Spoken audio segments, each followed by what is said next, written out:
ਚੋਣਾਂ ਤੋਂ ਬਾਅਦ ਨਜ਼ਰ ਨਹੀਂ ਆਵੇਗਾ ਸਨੀ ਦਿਓਲ। ਆਮ ਆਦਮੀ ਪਾਰਟੀ ਸਿਧਾਂਤਾਂ ਤੇ ਚੱਲਣ ਵਾਲੀ ਪਾਰਟੀ। ਵਿਰੋਧੀ ਧਿਰ ਦੇ ਆਗੂ ਹਰਪਾਲ ਚੀਮਾ ਨੇ ਸੁਖਪਾਲ ਖਹਿਰਾ ਤੇ ਨਾਜਰ ਸਿੰਘ ਮਾਨਸ਼ਾਹੀਆ ਦੀ ਵਿਦਾਇਗੀ ਦੇ ਅਹੁਦਿਆਂ ਤੋਂ ਅਸਤੀਫਿਆਂ ਤੋਂ ਬਾਅਦ ਕਿਹਾ ਕਿ ਸਿਧਾਂਤ ਬਚਾਉਣੇ ਜ਼ਰੂਰੀ ਨੇ, ਕੁਰਸੀ ਦੀ ਨਹੀਂ ਹੈ ਕੋਈ ਪਰਵਾਹ। ਜਦਕਿ ਪਿਰਮਲ ਸਿੰਘ ਦੇ ਵੀ ਸੁਖਪਾਲ ਖਹਿਰਾ ਦੇ ਧੜੇ ਨਾਲ ਰਲਣ ਦੀਆਂ ਉੱਠਣ ਲੱਗੀਆਂ ਕੰਸੋਆਂ। ਤੇ ਸ਼੍ਰੀਲੰਕਾ ਵਿੱਚ ਹੋਏ ਬੰਬ ਧਮਾਕਿਆਂ ਵਿੱਚ ਮਾਰੇ ਗਏ ਤੇ ਪੀੜਤਾਂ ਦੀ ਯਾਦ ਵਿੱਚ ਸਿਆਟਲ ਦੇ ਸੇਂਟ ਜੇਮਸ ਕੈਥੀਡਰਲ ਵਿੱਚ ਸਮੂਹ ਭਾਈਚਾਰੇ ਹੋਏ ਇਕੱਠੇ। ਸਿੱਖਾਂ, ਮੁਸਲਮਾਨਾਂ, ਬੋਧੀਆਂ, ਹਿੰਦੂਆਂ ਤੇ ਯਹੂਦੀਆਂ ਸਮੇਤ ਹੋਰ ਭਾਈਚਾਰੇ ਦੇ ਨੁਮਾਇੰਦਿਆਂ ਨੇ ਸ਼ਰਧਾ ਦੇ ਕੀਤੇ ਫੁੱਲ ਪੇਂਟ। ਤੇ ਹੁਣ ਇਹਨਾਂ ਖਬਰਾਂ ਦਾ ਵਿਸਥਾਰ। ਪ੍ਰਧਾਨ ਮੰਤਰੀ ਨਰਿੰਦਰ ਮੋਦੀ ਨੇ ਲੋਕ ਸਭਾ ਚੋਣਾਂ 2019 ਲਈ ਵਾਰਾਣਸੀ ਸੀਟ ਤੋਂ ਆਪਣਾ ਨਾਮਜ਼ਦਗੀ ਪੱਤਰ ਦਾਖਲ ਕਰ ਦਿੱਤਾ ਹੈ। ਉਹਨਾਂ ਦੀ ਇਸ ਨਾਮਜ਼ਦਗੀ ਵਿੱਚ ਐਨਡੀਏ ਦੀ ਏਕਤਾ ਵੀ ਨਜ਼ਰ ਆਈ, ਨਾਲ ਹੀ ਤਾਕਤ ਵੀ ਨਜ਼ਰ ਆਈ। ਪ੍ਰਧਾਨ ਮੰਤਰੀ ਮੋਦੀ ਨੇ 11:43 ਤੇ ਆਪਣੇ ਨਾਮਜ਼ਦਗੀ ਪੱਤਰ ਵਾਰਾਣਸੀ ਦੇ ਚੋਣ ਅਧਿਕਾਰੀ ਨੂੰ ਸੌਂਪੇ। ਨਾਮਜ਼ਦਗੀ ਤੋਂ ਪਹਿਲਾਂ ਪ੍ਰਧਾਨ ਮੰਤਰੀ ਮੋਦੀ ਨੇ ਸ਼੍ਰੋਮਣੀ ਅਕਾਲੀ ਦਲ ਦੇ ਆਗੂ ਪ੍ਰਕਾਸ਼ ਸਿੰਘ ਬਾਦਲ ਤੇ BHU ਮਹਿਲਾ ਕਾਲਜ ਦੀ ਸਾਬਕਾ ਪ੍ਰਿੰਸੀਪਲ ਅਨਪੂਰਨਾ ਸ਼ੁਕਲਾ ਦੇ ਪੈਰੀ ਹੱਥ ਲਗਾ ਕੇ ਉਹਨਾਂ ਦਾ ਆਸ਼ੀਰਵਾਦ ਲਿਆ। ਪੰਜਾਬ ਦੇ ਮੁੱਖ ਮੰਤਰੀ ਕੈਪਟਨ ਅਮਰਿੰਦਰ ਸਿੰਘ ਨੇ ਪੂਰੇ ਭਰੋਸੇ ਨਾਲ ਆਖਿਆ ਹੈ ਕਿ ਪੰਜਾਬ ਵਿੱਚ ਕਿਤੇ ਕੋਈ ਮੋਦੀ ਲਹਿਰ ਨਹੀਂ ਹੈ ਤੇ ਬਠਿੰਡਾ ਤੇ ਫਿਰੋਜ਼ਪੁਰ ਸਮੇਤ ਸਾਰੀਆਂ ਸੀਟਾਂ ਤੇ ਸਿਰਫ ਕਾਂਗਰਸ ਹੀ ਹੁੰਜਾ ਫੇਰ ਜਿੱਤ ਹਾਸਲ ਕਰੇਗੀ। ਉਹਨਾਂ ਕਿਹਾ ਕਿ ਭਾਜਪਾ ਇਸ ਵੇਲੇ ਪਤਨ ਵੱਲ ਵਧ ਰਹੀ ਹੈ ਤੇ ਉਹ ਸੱਤਾ ਤੋਂ ਲਾਂਭੇ ਹੋ ਜਾਵੇਗੀ ਕਿਉਂਕਿ ਉਸ ਦੀਆਂ ਪ੍ਰਾਪਤੀਆਂ ਕੋਈ ਨਹੀਂ ਹਨ। ਕੈਪਟਨ ਅਮਰਿੰਦਰ ਸਿੰਘ ਆਪਣੀ ਪਤਨੀ ਪਰਨੀਤ ਕੌਰ ਵੱਲੋਂ ਪਟਿਆਲਾ ਲੋਕ ਸਭਾ ਹਲਕੇ ਲਈ ਨਾਮਜ਼ਦਗੀ ਕਾਗਜ਼ ਦਾਖਲ ਕੀਤੇ ਜਾਣ ਸਮੇਂ ਪੱਤਰਕਾਰਾਂ ਨਾਲ ਗੱਲਬਾਤ ਕਰ ਰਹੇ ਸਨ। ਪੰਜਾਬ ਵਿੱਚ ਚੋਣਾਂ 19 ਮਈ ਨੂੰ ਹੋਣੀਆਂ ਤੈਅ ਨੇ। ਇਸ ਮੌਕੇ ਕੈਪਟਨ ਅਮਰਿੰਦਰ ਸਿੰਘ ਦੇ ਪੁੱਤਰ ਰਣਿੰਦਰ ਸਿੰਘ, ਧੀ ਜੈਇੰਦਰ ਕੌਰ ਤੇ ਦੋਤਰਾ ਨਿਰਵਾਣ ਵੀ ਪਟਿਆਲਾ ਵਿਖੇ ਮੌਜੂਦ ਸਨ। ਕੈਪਟਨ ਅਮਰਿੰਦਰ ਸਿੰਘ ਨੇ ਕਿਹਾ ਕਿ ਹੁਣ ਸਾਲ 2014 ਦੇ ਮੁਕਾਬਲੇ ਹਾਲਾਤ ਬਿਲਕੁਲ ਬਦਲ ਚੁੱਕੇ ਨੇ। ਉਹਨਾਂ ਕਿਹਾ ਕਿ ਕਾਂਗਰਸ ਪ੍ਰਧਾਨ ਰਾਹੁਲ ਗਾਂਧੀ ਵੀ ਚੋਣ ਪ੍ਰਚਾਰ ਲਈ ਪੰਜਾਬ ਜ਼ਰੂਰ ਆਉਣਗੇ, ਭਾਵੇਂ ਉਹਨਾਂ ਦੇ ਪੰਜਾਬ ਦੌਰਿਆਂ ਦੀਆਂ ਤਰੀਕਾਂ ਤੇ ਸਥਾਨਾਂ ਬਾਰੇ ਫੈਸਲਾ ਹੋਣਾ ਅਜੇ ਬਾਕੀ ਹੈ। ਕੀ ਕਹਿਣਾ, ਅਸੀਂ ਜਿੱਤਾਂਗੇ, ਕਰਨਾ ਕੀ ਹੈ, ਕਹਿਣਾ ਕੀ ਹੈ। ਕਾਗਜ਼ ਤਾਂ ਹਰ ਕੈਂਡੀਡੇਟ ਭਰਦਾ ਹੁੰਦਾ ਹੈ, ਜਿਹਦੇ ਮਰਜ਼ੀ ਜੋ ਇੱਥੋਂ ਲੜੇ, ਗਾਂਧੀ ਲੜੇ ਜਾਂ ਰਖੜਾ ਲੜੇ ਜਾਂ ਜੋ ਮਰਜ਼ੀ ਲੜੇ, ਜਿੱਤਾਂਗੇ। ਟੋਟਲ ਪੰਜਾਬ ਦੇ ਵਿੱਚ ਮੈਂ ਮਿਸ਼ਨ 13 ਦੱਸਿਆ ਹੋਇਆ, 13 ਦੀ 13 ਸੀਟਾਂ ਲਵਾਂਗੇ। ਮੋਦੀ ਲਹਿਰ, ਕੋਈ ਮੋਦੀ ਲਹਿਰ ਨਹੀਂ। ਮੈਨੂੰ ਪਤਾ ਨਹੀਂ ਕਿਤੇ ਹਿੰਦੁਸਤਾਨ 'ਚ ਕਿਤੇ ਹੋਵੇ। ਜੋ ਸਾਨੂੰ ਖਬਰਾਂ ਆ ਰਹੀਆਂ ਨੇ ਪੂਰੇ ਹਿੰਦੁਸਤਾਨ 'ਚ ਦਿਨ ਪਰ ਦਿਨ ਮੋਦੀ ਥੱਲੇ ਜਾ ਰਿਹਾ ਔਰ ਪੰਜਾਬ ਵਿੱਚ ਤਾਂ ਇਹਦਾ ਕੋਈ ਇਸ਼ੂ ਹੀ ਨਹੀਂ ਹੈ। ਪੰਜਾਬ 'ਚ ਹੀ ਥੱਲੇ ਜਾ ਰਿਹਾ, ਬਾਕੀ ਥਾਂ ਤੇ ਨਹੀਂ ਥੱਲੇ ਜਾ ਰਿਹਾ। ਸਾਰੇ ਹਿੰਦੁਸਤਾਨ 'ਚ, ਸਾਰੇ ਹਿੰਦੁਸਤਾਨ ਥੱਲੇ ਜਾ ਰਹੇ ਨੇ। ਇਹ ਜਿਹੜੀ ਦੋ ਸਾਡੀ ਵੋਟਿੰਗ ਪੈਟਰਨ ਹੋ ਗਈਆਂ ਨੇ, ਸਾਰੀਆਂ ਦੱਸ ਰਹੀਆਂ ਨੇ ਕਿ ਥੱਲੇ ਜਾ ਰਹੇ ਹੈ। ਔਰ ਤੁਸੀਂ ਦੇਖਣਾ there will be a total change in Delhi। ਬਿਲਕੁਲ ਮੋਦੀ ਬਿਲਕੁਲ ਹਾਰੂਗਾ ਇਸ ਟਾਈਮ। ਸਾਨੀ ਦਿਓਲ ਹੁਣ ਇਹ ਐਕਟਰ ਕੋਈ ਟਪੂਸੀਆਂ ਮਾਰੇ ਤਾਂ ਉਹਨੂੰ ਤੁਸੀਂ ਵੋਟ ਪਾ ਦਿਓ। ਤੇ ਬਾਲੀਵੁੱਡ ਤਾਂ ਸਾਰੇ ਹੀ ਆ ਰਹੇ ਜੀ ਉੱਥੇ। ਅਕਸ਼ੇ ਕੁਮਾਰ ਨੇ ਬਾਈਟ ਦਿੱਲੀ, ਜੋ ਮਰਜ਼ੀ ਆ ਜਾਏ। Fact of the matter is ਕਿ ਰਾਹੁਲ ਆਪਣਾ ਸੁਨੀਲ ਜੀ ਡੇ ਬਾਏ ਡੇ ਉੱਥੇ ਹੀ ਰਹਿੰਦੇ ਨੇ, ਸਾਰਾ ਕੁਝ ਉੱਥੇ ਕਰਦੇ ਨੇ। ਇਹ ਤਾਂ ਇੱਕ ਵਾਰ ਵੋਟਾਂ ਲੈ ਕੇ ਪਾਰ ਜਾਊਗਾ, ਇਹਨੂੰ ਤੁਸੀਂ ਦੇਖੋਗੇ ਵੀ ਨਹੀਂ। ਪੰਜਾਬ ਕਾਂਗਰਸ ਦੇ ਪ੍ਰਧਾਨ ਸੁਨੀਲ ਜਾਖੜ ਨੇ ਸ਼ੁੱਕਰਵਾਰ ਦੁਪਹਿਰੇ ਗੁਰਦਾਸਪੁਰ ਵਿਖੇ ਨਾਮਜ਼ਦਗੀ ਕਾਗਜ਼ ਭਰੇ। ਇਸ ਮੌਕੇ ਉਹਨਾਂ ਨਾਲ ਮੁੱਖ ਮੰਤਰੀ ਕੈਪਟਨ ਅਮਰਿੰਦਰ ਸਿੰਘ ਵੀ ਮੌਜੂਦ ਸਨ। ਨਾਮਜ਼ਦਗੀ ਭਰਨ ਤੋਂ ਪਹਿਲਾਂ ਉਹਨਾਂ ਗੁਰਦਾਸਪੁਰ ਵਿੱਚ ਇੱਕ ਰੋਡ ਸ਼ੋਅ ਕੀਤਾ, ਜਿਸ ਵਿੱਚ ਕਾਂਗਰਸ ਦੀ ਤਾਕਤ ਦਾ ਪ੍ਰਦਰਸ਼ਨ ਕੀਤਾ ਗਿਆ। ਜ਼ਿਕਰਯੋਗ ਹੈ ਕਿ ਪੰਜਾਬ ਪ੍ਰਦੇਸ਼ ਕਾਂਗਰਸ ਦੇ ਪ੍ਰਧਾਨ ਸੁਨੀਲ ਜਾਖੜ ਨੇ ਲੋਕ ਸਭਾ ਹਲਕਾ ਗੁਰਦਾਸਪੁਰ ਲਈ ਨਾਮਜ਼ਦਗੀ ਦਾਖਲ ਕਰਵਾਉਣ ਤੋਂ ਪਹਿਲਾਂ ਸੱਚਖੰਡ ਸ੍ਰੀ ਹਰਿਮੰਦਰ ਸਾਹਿਬ ਵਿਖੇ ਨਤਮਸਤਕ ਹੋ ਕੇ ਆਸ਼ੀਰਵਾਦ ਲਿਆ। ਸੁਨੀਲ ਜਾਖੜ ਨੇ ਕਿਹਾ ਕਿ ਉਹਨਾਂ ਦੀ ਲੜਾਈ ਸਨੀ ਦਿਓਲ ਨਾਲ ਨਹੀਂ ਬਲਕਿ ਨਰਿੰਦਰ ਮੋਦੀ ਨਾਲ ਹੈ। ਉਹਨਾਂ ਕਿਹਾ ਕਿ ਸੁਖਬੀਰ ਬਾਦਲ ਹੰਕਾਰੀ ਵਿਅਕਤੀ ਹੈ ਤੇ ਉਸ ਦੇ ਹੰਕਾਰ ਦੀ ਰੱਸੀ ਸੜ ਚੁੱਕੀ ਹੈ। ਇਸ ਮੌਕੇ ਪੰਜਾਬ ਦੇ ਕਈ ਕੈਬਨਿਟ ਮੰਤਰੀ, ਵਿਧਾਇਕ ਤੇ ਕਾਂਗਰਸੀ ਆਗੂ ਮੌਜੂਦ ਸਨ। ਕਹਿੰਦਾ ਸਨੀ ਦਿਓਲ ਆਇਆ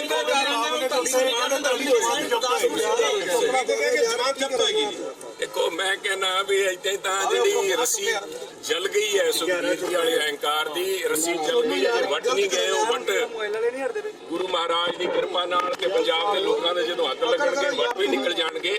ਜਿੱਥੇ ਤਾਈਂ ਬੀਜੇਪੀ ਦਾ ਸਵਾਲ ਹੈ, ਬੀਜੇਪੀ ਦੇ ਹੁਕਮਰਾਨਾਂ ਨੇ ਹਾਰ ਮੰਨ ਲਈ ਹੈ। ਜਦੋਂ ਇੱਕ ਪਾਸੇ ਕਹਿੰਦੇ ਸੀ ਮੋਦੀ ਸਾਹਿਬ ਦੀ ਲਹਿਰ ਚੱਲ ਰਹੀ ਹੈ ਹਿੰਦੁਸਤਾਨ ਦੇ ਅੰਦਰ, ਮੋਦੀ ਸਾਹਿਬ ਦੇ ਨਾਮ ਨੂੰ ਵੋਟਾਂ ਪੈਣਗੀਆਂ। ਹੁਣ ਪਤਾ ਲੱਗਿਆ ਮੋਦੀ ਸਾਹਿਬ ਨੇ ਤਾਂ ਸਨੀ ਦਿਓਲ ਦੀ ਲੜ ਫੜ ਰੱਖੀ ਹੈ ਤੇ ਉਹਦੀ ਓਟ ਦੇ ਵਿੱਚ ਆ ਕੇ ਵੋਟਾਂ ਭਾਲ ਰਹੀ ਹੈ। ਸਾਨੂੰ ਸਨੀ ਦਿਓਲ ਜਾਂ ਕੋਈ ਵੀ ਜਿਹੜਾ ਫਿਲਮੀ ਕਲਾਕਾਰ ਹੈ, ਕੋਈ ਫਿਲਮੀ ਅਭਿਨੇਤਾ ਹੈ, ਉਹਦੇ ਨਾਲ ਸਾਡਾ ਕੋਈ ਜਾਤੀ ਲੜਾਈ ਨਹੀਂ, ਕੋਈ ਰੰਜਿਸ਼ ਨਹੀਂ। ਸਾਡਾ ਮੁਕਾਬਲਾ ਵੀ ਉਹਦੇ ਨਾਲ ਨਹੀਂ। ਸਾਡਾ ਮੁਕਾਬਲਾ ਤਾਂ ਜਿਹੜਾ ਦੇਸ਼ ਦਾ ਸਭ ਤੋਂ ਵੱਡਾ ਅਭਿਨੇਤਾ ਹੈ, ਜੋ ਕਿ ਇੰਨੇ ਸਾਲਾਂ ਤੋਂ ਆਪਣੇ ਆਪ ਨੂੰ 5 ਸਾਲਾਂ ਤੋਂ ਲੋਕਾਂ ਨੂੰ ਗੁੰਮਰਾਹ ਕਰਕੇ ਨੇਤਾ ਦਾ ਰੋਲ ਅਦਾ ਕਰ ਰਿਹਾ ਸੀਗਾ, ਸਾਡੀ ਲੜਾਈ ਤਾਂ ਉਸ ਨੇਤਾ ਦੇ ਨਾਲ ਹੈ, ਉਸ ਅਭਿਨੇਤਾ ਦੇ ਨਾਲ ਹੈ। ਪੰਜਾਬ ਡੈਮੋਕ੍ਰੈਟਿਕ ਅਲਾਇੰਸ ਦੇ ਜਲੰਧਰ ਤੋਂ ਲੋਕ ਸਭਾ ਉਮੀਦਵਾਰ ਬਲਵਿੰਦਰ ਕੁਮਾਰ ਨੇ ਸ਼ੁੱਕਰਵਾਰ ਨੂੰ ਆਪਣੇ ਨਾਮਜ਼ਦਗੀ ਕਾਗਜ਼ ਦਾਖਲ ਕਰਵਾਏ। ਇਸ ਤੋਂ ਪਹਿਲਾਂ ਮੌਜੂਦਾ ਸਮਾਜ ਪਾਰਟੀ, ਪੰਜਾਬ ਏਕਤਾ ਪਾਰਟੀ ਤੇ ਗੱਠਜੋੜ ਦੀਆਂ ਪਾਰਟੀਆਂ ਦੇ ਆਗੂਆਂ ਤੇ ਵਰਕਰਾਂ ਨੇ ਪੁੱਡਾ ਗਰਾਊਂਡ ਵਿੱਚ ਇੱਕ ਰੈਲੀ ਕੀਤੀ। ਬਸਪਾ ਹਮਾਇਤੀ ਨੀਲੇ ਝੰਡੇ ਲੈ ਕੇ ਰੈਲੀ ਵਿੱਚ ਪੁੱਜੇ ਹੋਏ ਸਨ। ਦੱਸਣਯੋਗ ਹੈ ਕਿ ਪੀਡੀਏ ਉਮੀਦਵਾਰ ਬਲਵਿੰਦਰ ਕੁਮਾਰ ਨੇ ਕਾਗਜ਼ ਦਾਖਲ ਕਰਵਾਉਣ ਮੌਕੇ ਨੀਲੇ ਰੰਗ ਦੀ ਪਗੜੀ ਬੰਨੀ ਹੋਈ ਸੀ। ਜ਼ਿਲ੍ਹਾ ਚੋਣ ਅਧਿਕਾਰੀ ਨੂੰ ਕਾਗਜ਼ ਦਾਖਲ ਕਰਵਾਉਣ ਮੌਕੇ ਉਹਨਾਂ ਨਾਲ ਬਸਪਾ ਦੇ ਸੂਬਾ ਪ੍ਰਧਾਨ ਰਛਪਾਲ ਸਿੰਘ ਰਾਜੂ, ਪਤਨੀ ਮਨਜੀਤ ਕੌਰ ਤੇ ਹੋਰ ਵੀ ਪਤਵੰਤੇ ਸੱਜਣ ਹਾਜ਼ਰ ਸਨ।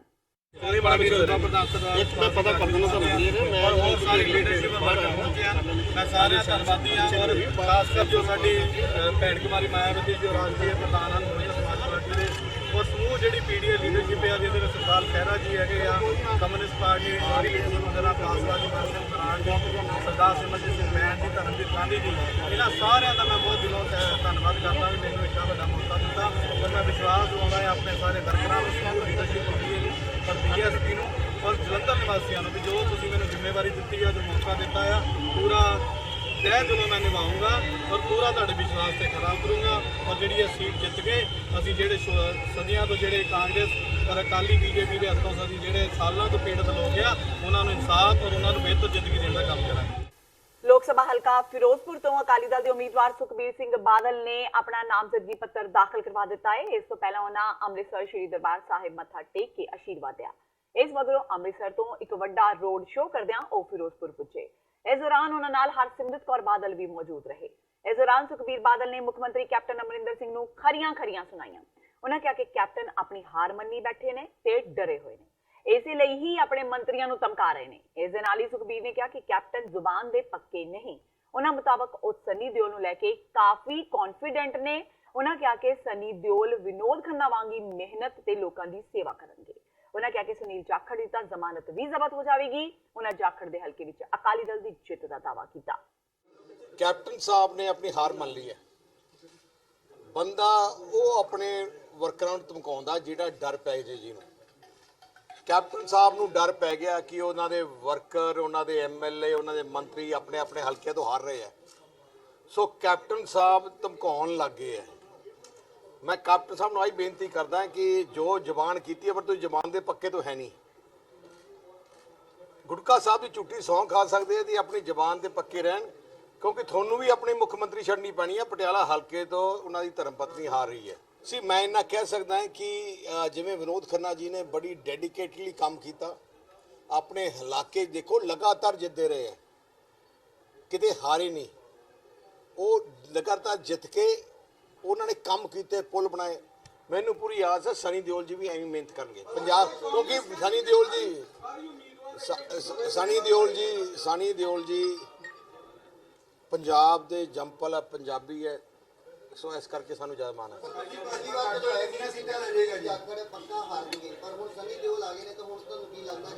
ਹੁਣ ਜ਼ਮਾਨ ਜ਼ਬਤ ਹੋਊ। ਆਮ ਆਦਮੀ ਪਾਰਟੀ ਦੇ ਪੰਜਾਬ ਪ੍ਰਧਾਨ ਤੇ ਸੰਗਰੂਰ ਤੋਂ ਲੋਕ ਸਭਾ ਉਮੀਦਵਾਰ ਭਗਵੰਤ ਮਾਨ ਨੇ ਆਪਣੇ ਨਾਮਜ਼ਦਗੀ ਪੱਤਰ ਦਾਖਲ ਕਰ ਦਿੱਤੇ ਨੇ। ਮਾਨ ਨੇ ਸਾਦੇ ਢੰਗ ਨਾਲ ਬਿਨਾਂ ਕਿਸੇ ਭੀੜ ਜਾਂ ਰੈਲੀ ਤੋਂ ਨਾਮਜ਼ਦਗੀ ਪੱਤਰ ਦਾਖਲ ਕੀਤੇ। ਇਸ ਮੌਕੇ ਉਹਨਾਂ ਨਾਲ ਆਪ ਦੇ 4 ਵਿਧਾਇਕ ਹਰਪਾਲ ਚੀਮਾ, ਅਮਨ ਅਰੋੜਾ, ਗੁਰਮੀਤ ਸਿੰਘ ਮੀਥੇਰ ਤੇ ਕੁਲਵੰਤ ਸਿੰਘ ਪੰਡੋਰੀ ਵੀ ਮੌਜੂਦ ਰਹੇ।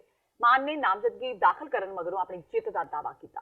ਉਹਨਾਂ ਕਿਹਾ ਕਿ ਇਸ ਵਾਰ ਉਹ ਸਾਦੇ ਢੰਗ ਨਾਲ ਇਸ ਲਈ ਆਏ ਨੇ ਕਿਉਂਕਿ ਰੋਡ ਸ਼ੋਅ ਤੇ ਰੈਲੀ ਤੇ ਖਰਚਣ ਵਾਲੇ ਫੰਡਾਂ ਨੂੰ ਉਹ ਚੋਣ ਪ੍ਰਚਾਰ ਦੇ ਲੇਖੇ ਲਾਉਣਗੇ। ਕੈਪਟਨ ਅਮਰਿੰਦਰ ਸਿੰਘ ਆਪਦੇ ਐਮਐਲਏ ਦਾ ਸੰਪਰਕ ਨਹੀਂ ਹੁੰਦੇ, ਉਹ ਸਾਡੇ ਆਣੇ ਕਿਉਂ ਕਰੀ ਜਾਂਦੇ ਨੇ? ਠੀਕ ਹੈ ਨਾ, ਉਹ ਹੁਣ ਉਹਨਾਂ ਦਾ ਇਹ ਡਰ ਹੈ ਕੈਪਟਨ ਅਮਰਿੰਦਰ ਸਿੰਘ ਦੁਆਰਾ ਰਾਜਾਸ਼ਾਹੀ ਫਰਮਾਨ ਜਾਰੀ ਕਰਨਾ ਕਿ ਜਿਹੜੇ ਐਮਐਲਏ ਦੇ ਜਾਂ ਜਿਹੜੇ ਮੰਤਰੀ ਦੇ ਹਲਕੇ 'ਚੋਂ ਵੋਟਾਂ ਘਟ ਗਈਆਂ ਤਾਂ ਫਿਰ ਉਹਦੇ ਵਿਰੁੱਧ ਕਾਰਵਾਈ ਹੋਊਗੀ। ਇਹ ਧਮਕੀ ਦੇ ਰਹੇ ਨੇ। ਹੁਣ ਲੋਕ ਵਿਚਾਰੇ ਐਮਐਲਏ ਤੇ ਮੰਤਰੀ ਉਹ ਗੋਦੀ ਚੱਕ ਕੇ ਥੋੜੀ ਲੈ ਕੇ ਆਉਣਗੇ ਵੋਟਰਾਂ ਨੂੰ। ਉਹ ਕਿਹੜੇ ਮੂੰਹ ਨਾਲ ਵੋਟਾਂ ਮੰਗਣ ਜਾਣਗੇ? ਘਰ ਨੌਕਰੀਆਂ ਦਾ ਗੱਲ ਪੁੱਛਦੇ ਨੇ, ਕਰਜ਼ੇ ਦੀ ਗੱਲ ਪੁੱਛਦੇ ਨੇ, 5 ਮਰਲੇ ਦੇ ਪਲਾਟ ਪੁੱਛਦੇ ਨੇ, ਸਮਾਰਟਫੋਨਾਂ ਬਾਰੇ ਪੁੱਛਦੇ ਨੇ।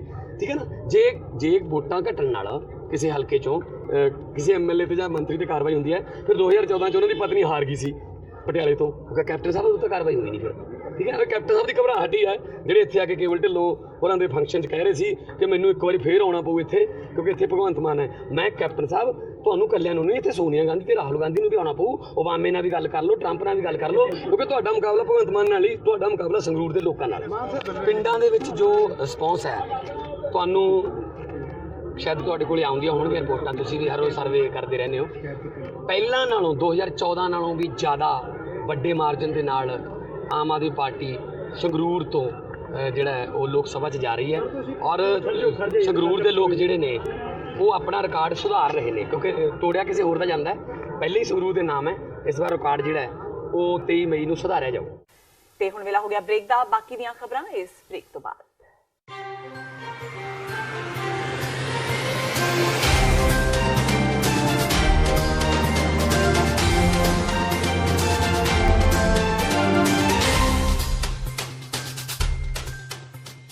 ਗੁਰੂ ਪਿਆਰੀ ਸਾਧ ਸੰਗਤ ਜੀ, ਹਰ ਸਾਲ ਦੀ ਤਰ੍ਹਾਂ ਜੋ ਕੌਮ ਨੇ 29 ਅਪ੍ਰੈਲ ਨੂੰ ਅਹਿਦ ਕੀਤਾ ਸੀ ਕਿ ਸਿੱਖ ਕੌਮ ਦਾ ਆਪਣਾ ਰਾਜ ਭਾਗ ਹੋਵੇ, ਖਾਲਿਸਤਾਨ ਦਾ ਐਲਾਨਨਾਮਾ ਜੋ ਕਿ ਮਹਾਂਪੁਰਖ ਸੰਤ ਬਾਬਾ ਜਰਨੈਲ ਸਿੰਘ ਜੀ ਖਾਲਸਾ ਭਿੰਡਰਾਂਵਾਲੇ ਨੇ ਵਚਨ ਕੀਤੇ ਸਨ ਕਿ ਜਿਸ ਦਿਨ ਹਿੰਦੁਸਤਾਨ ਦੀ ਫੌਜ ਦੇ ਨਾਪਾਕ ਕਦਮ ਸੱਚਖੰਡ ਸ੍ਰੀ ਹਰਿਮੰਦਰ ਸਾਹਿਬ ਦੀ ਪਰਿਕਰਮਾ ਵਿੱਚ ਪੈਣਗੇ, ਉਸ ਦਿਨ ਸਿੱਖਾਂ ਵੱਲੋਂ ਆਪਣੇ ਵੱਖਰੇ ਰਾਜ ਦੀ ਮੰਗ ਜਿਹੜੀ ਹੈ ਉਹ ਸ਼ੁਰੂ ਹੋ ਜਾਏਗੀ। ਸੋ ਮਹਾਂਪੁਰਖਾਂ ਦੇ ਉਹਨਾਂ ਬੋਲਾਂ ਉੱਤੇ ਪਹਿਰਾ ਦਿੰਦਿਆਂ ਹੋਇਆਂ 29 ਅਪ੍ਰੈਲ ਨੂੰ ਇਸ ਪਰਵ ਨੂੰ ਦੁਹਰਾਇਆ ਜਾਂਦਾ ਹੈ। ਗੁਰਦੁਆਰਾ ਸਿੱਖ ਕਲਚਰ ਸੋਸਾਇਟੀ ਵਿਖੇ ਸਮੁੱਚੀਆਂ ਸੁਸਾਇਟੀਆਂ ਸਭਾਵਾਂ ਜਥੇਬੰਦੀਆਂ ਦੇ ਸਹਿਯੋਗ ਦੇ ਨਾਲ 29 ਅਪ੍ਰੈਲ ਦਿਨ ਸੋਮਵਾਰ ਨੂੰ ਸ਼ਾਮ ਦੇ ਦੀਵਾਨਾਂ ਵਿੱਚ ਠੀਕ 7 ਵਜੇ ਨਿਸ਼ਾਨ ਸਾਹਿਬ ਨੂੰ ਪੰਜਾਂ ਪਿਆਰਿਆਂ ਵੱਲੋਂ ਸੰਗਤ ਦੀ ਹਜ਼ੂਰੀ ਦੇ ਵਿੱਚ ਸਲਾਮੀ ਦੇ ਕੇ ਉਸ ਪਰਵ ਨੂੰ ਦੁਹਰਾਇਆ ਜਾਏਗਾ। ਸੋ ਇਸ ਲਈ ਦੇਸ਼ ਵਿਦੇਸ਼ ਦੀਆਂ ਸਿੱਖ ਸੰਗਤਾਂ ਨੂੰ ਬੇਨਤੀ ਹੈ, ਗੁਰਦੁਆਰਾ ਸਿੱਖ ਕਲਚਰ ਸੋਸਾਇਟੀ ਵਿਖੇ ਦੀਵਾਨਾਂ ਵਿੱਚ ਪਹੁੰਚਣ ਦੀ ਕਿਰਪਾਲਤਾ ਕਰੋ ਜੀ।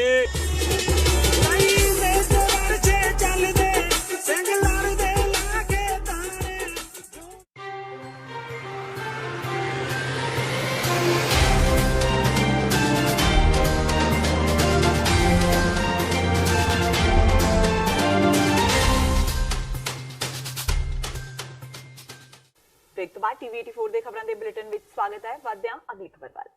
ਸ਼੍ਰੋਮਣੀ ਅਕਾਲੀ ਦਲ ਅੰਮ੍ਰਿਤਸਰ ਦੇ ਪ੍ਰਧਾਨ ਸਿਮਰਨਜੀਤ ਸਿੰਘ ਮਾਨ ਵੱਲੋਂ ਲੋਕ ਸਭਾ ਹਲਕਾ ਸੰਗਰੂਰ ਤੋਂ ਜ਼ਿਲ੍ਹਾ ਚੋਣ ਕਮਿਸ਼ਨਰ ਦੇ ਦਫ਼ਤਰ ਵਿਖੇ ਆਪਣੇ ਨਾਮਜ਼ਦਗੀ ਕਾਗਜ਼ ਦਾਖਲ ਕੀਤੇ ਗਏ। ਸਿਮਰਨਜੀਤ ਸਿੰਘ ਮਾਨ ਇੱਕ ਵੱਡੇ ਕਾਫਲੇ ਨਾਲ ਜ਼ਿਲ੍ਹਾ ਚੋਣ ਕਮਿਸ਼ਨਰ ਦੇ ਦਫ਼ਤਰ ਪਹੁੰਚੇ ਤੇ ਨਾਮਜ਼ਦਗੀ ਪੱਤਰ ਦਾਖਲ ਕਰਵਾਏ। ਇਸ ਮੌਕੇ ਪੱਤਰਕਾਰਾਂ ਨਾਲ ਗੱਲ ਕਰਦਿਆਂ ਮਾਨ ਨੇ ਕੇਂਦਰ ਦੀ ਨਰਿੰਦਰ ਮੋਦੀ ਸਰਕਾਰ ਤੇ ਖੂਬ ਸ਼ਬਦੀ ਹਮਲੇ ਕੀਤੇ। ਮਾਨ ਨੇ ਕਿਹਾ ਕਿ ਜਿਹੜੇ ਕੰਮ ਮੋਦੀ ਸਰਕਾਰ ਨਹੀਂ ਕਰ ਸਕੀ, ਜਿੱਤਣ ਤੋਂ ਬਾਅਦ ਉਹ ਕਰਕੇ ਦਿਖਾਉਣਗੇ। ਤੁਸੀਂ ਦੇਖਿਆ 5 ਸਾਲ ਮੈਂ ਤੁਹਾਡੇ ਲਈ ਕੰਮ ਕੀਤਾ, ਫਿਰ ਉਸ ਤੋਂ ਬਾਅਦ ਮੇਰਾ ਏਜੰਡਾ ਕੀ ਹੋਊਗਾ? ਤੁਹਾਡੀ ਸੇਵਾ ਕਰਾਂਗੇ, ਮੋਦੀ ਤੋਂ ਜੰਗ ਨਹੀਂ ਲੱਗਣ ਦੇਵਾਂਗੇ, ਮੋਦੀ ਦੇ ਇਕਰਾਰ ਜਿਹੜੇ 2 ਕਰੋੜ ਨੌਕਰੀਆਂ ਦੇਣੀਆਂ ਸੀ ਉਹ ਲਾਗੂ ਕਰਾਂਗੇ, ਜਿਹੜੇ ਮੋਦੀ ਨੇ ਕਿਹਾ ਸੀ ਕਿ 15 ਲੱਖ ਹਰੇਕ ਗਰੀਬ ਦੇ ਬੈਂਕ ਪੈਸੇ ਪਾਵਾਂਗੇ, ਉਹ ਕਰਾਂਗੇ। ਸ਼੍ਰੋਮਣੀ ਅਕਾਲੀ ਦਲ ਦੀ ਉਮੀਦਵਾਰ ਬੀਬੀ ਜਾਗੀਰ ਕੌਰ ਨੇ ਅੱਜ ਖਡੂਰ ਸਾਹਿਬ ਲੋਕ ਸਭਾ ਹਲਕੇ ਤੋਂ ਜ਼ਿਲ੍ਹਾ ਚੋਣ ਅਫਸਰ ਪ੍ਰਦੀਪ ਕੁਮਾਰ ਸੱਭਰਵਾਲ ਨੂੰ ਆਪਣਾ ਨਾਮਜ਼ਦਗੀ ਪੱਤਰ ਦਾਖਲ ਕਰਵਾਇਆ। ਇਸ ਦੌਰਾਨ ਉਹਨਾਂ ਨਾਲ ਸਾਬਕਾ ਮੰਤਰੀ ਆਦੇਸ਼ ਪ੍ਰਤਾਪ ਸਿੰਘ ਕੈਰੋਂ, ਸਾਬਕਾ ਵਿਧਾਇਕ ਹਰਮੀਤ ਸਿੰਘ ਸੰਧੂ ਤੇ ਵਿਰਸਾ ਸਿੰਘ ਬਲਟੋਹਾ ਵੀ ਮੌਜੂਦ ਸਨ। ਮੈਨੂੰ ਖੁਸ਼ੀ ਹੈ ਕਿ ਮੇਰੀ ਪਾਰਟੀ ਦੇ ਲੀਡਰ ਪ੍ਰਧਾਨ ਸਾਹਿਬ ਸਰਦਾਰ ਸੁਖਬੀਰ ਸਿੰਘ ਜੀ ਬਾਦਲ ਜੀ ਔਰ ਸਾਰੇ ਲੀਡਰਸ਼ਿਪ ਜਿਹੜੀ ਸ਼੍ਰੋਮਣੀ ਅਕਾਲੀ ਦਲ ਦੀ ਹੈ, ਖਾਸ ਕਰਕੇ 9 ਹਲਕਿਆਂ ਦੇ ਮੇਰੇ ਸਾਰੇ ਸਾਬਕਾ ਐਮਐਲਏ ਸਾਹਿਬਾਨ ਜਾਂ ਬਾਕੀ ਸਾਰੇ ਅਹੁਦੇਦਾਰ, ਜਿੰਨੇ ਜ਼ਿਲ੍ਹੇ ਦੀ ਜਥੇਬੰਦੀ ਹੈ, ਇਹਨਾਂ ਸਾਰਿਆਂ ਨੇ ਬਹੁਤ ਵੱਡਾ ਵਿਸ਼ਵਾਸ ਰੱਖ ਕੇ ਮੈਨੂੰ ਇਹ ਮੌਕਾ ਦਿੱਤਾ ਕਿ ਮੈਂ ਲੋਕਾਂ ਦੀ ਸੇਵਾ ਕਰ ਸਕਾਂ। ਤੇ ਮੈਂ ਸਮਝਦੀ ਹਾਂ ਕਿ ਮੇਰੀ ਡਿਊਟੀ ਵੀ ਬਣਦੀ ਹੈ ਕਿ ਮੈਂ ਜਿੰਨੀ ਸਖਤ ਮਿਹਨਤ ਕਰ ਸਕਾਂ ਔਰ ਇਹਨਾਂ ਦੇ ਵਿਸ਼ਵਾਸ ਉੱਤੇ ਮੈਂ ਪੂਰੀ ਉਤਰ ਸਕਾਂ। ਇਹ ਮੈਂ ਗੁਰੂ ਦੇ ਅੱਗੇ ਅਰਦਾਸ ਕਰਦੇ, ਗੁਰੂ ਮਿਹਰ ਕਰੇ। ਚੋਣ ਮੁਹਿੰਮ ਤੇ ਜੀ 2 ਮਹੀਨੇ ਲਗਾਤਾਰ ਚੋਣ ਮੁਹਿੰਮ ਬੜੀ ਜ਼ੋਰਾਂ ਤੇ ਚੱਲ ਰਹੀ।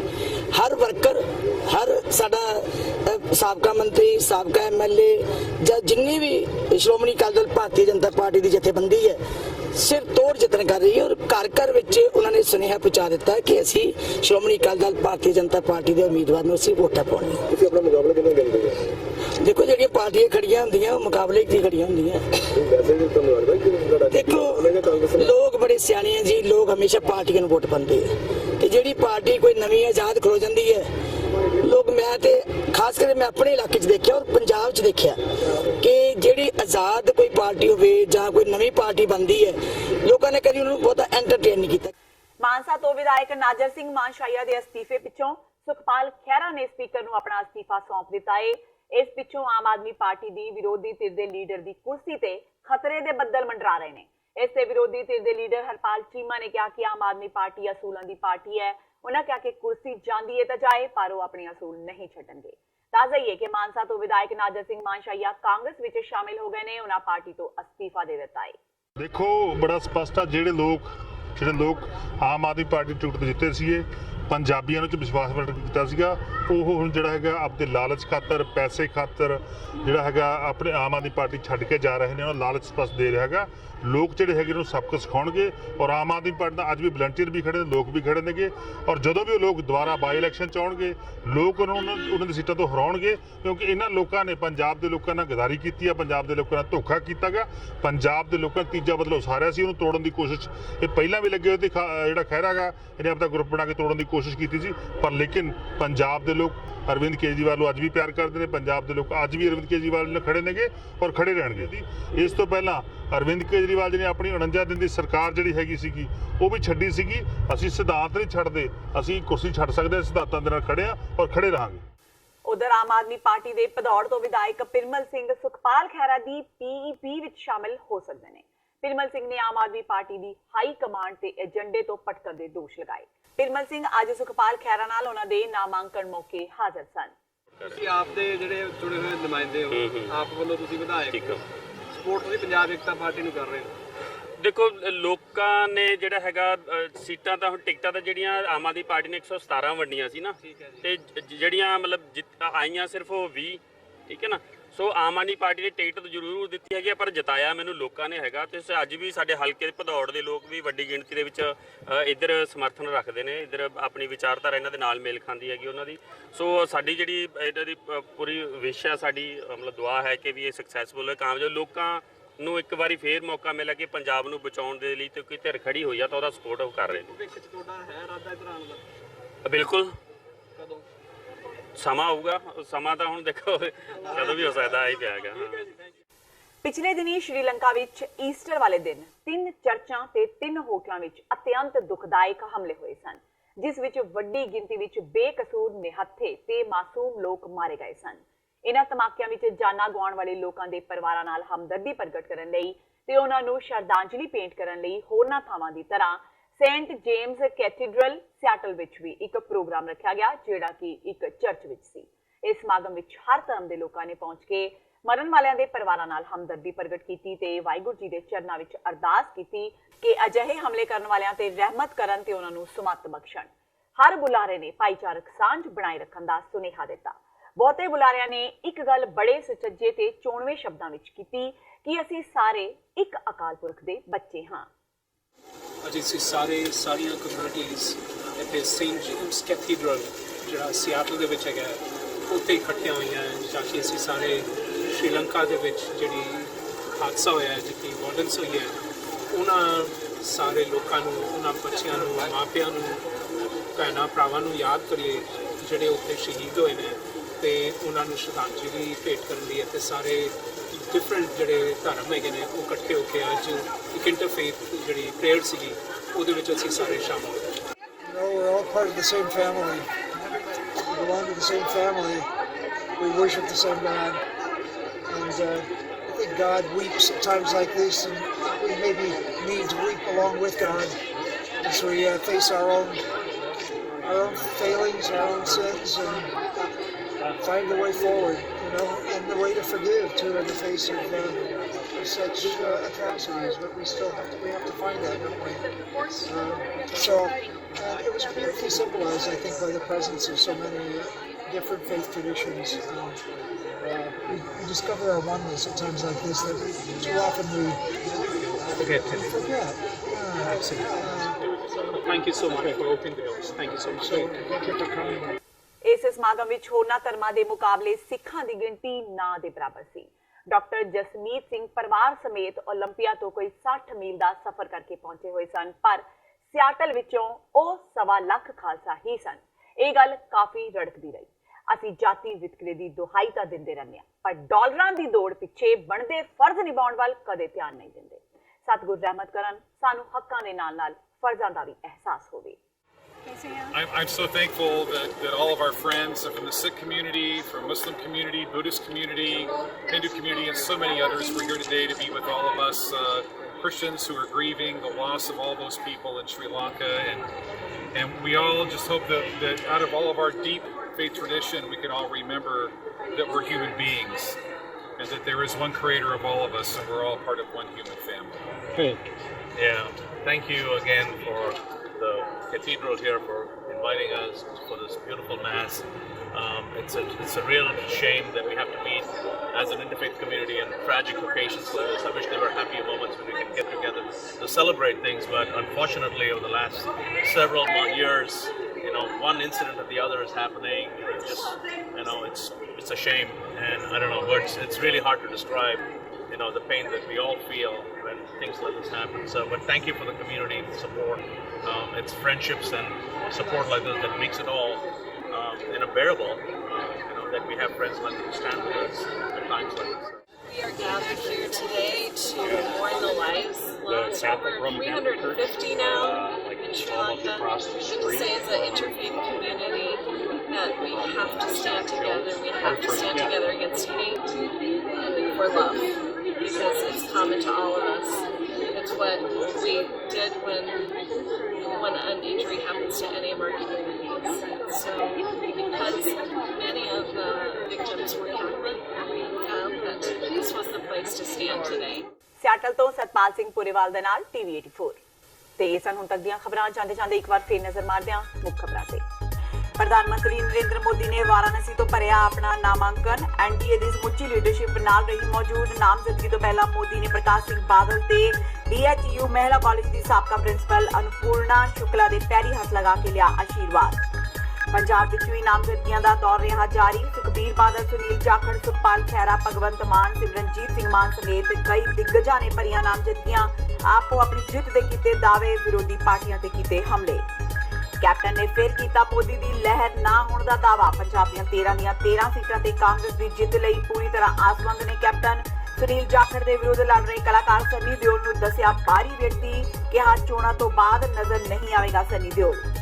ਆਮ ਆਦਮੀ ਪਾਰਟੀ ਸਿਧਾਂਤਾਂ ਤੇ ਚੱਲਣ ਵਾਲੀ ਪਾਰਟੀ। ਵਿਰੋਧੀ ਧਿਰ ਦੇ ਆਗੂ ਹਰਪਾਲ ਚੀਮਾ ਨੇ ਸੁਖਪਾਲ ਖਹਿਰਾ ਤੇ ਨਾਜਰ ਸਿੰਘ ਮਾਨਸ਼ਾਹੀਆ ਦੀ ਵਿਦਾਇਗੀ ਦੇ ਅਹੁਦਿਆਂ ਤੋਂ ਅਸਤੀਫਿਆਂ ਤੋਂ ਬਾਅਦ ਕਿਹਾ ਕਿ ਸਿਧਾਂਤ ਬਚਾਉਣੇ ਜ਼ਰੂਰੀ ਨੇ, ਕੁਰਸੀ ਦੀ ਨਹੀਂ ਹੈ ਕੋਈ ਪਰਵਾਹ। ਜਦਕਿ ਪਿਰਮਲ ਸਿੰਘ ਦੇ ਵੀ ਸੁਖਪਾਲ ਖਹਿਰਾ ਦੇ ਧੜੇ ਨਾਲ ਰਲਣ ਦੀਆਂ ਉੱਠਣ ਲੱਗੀਆਂ ਕਨਸੋਆਂ।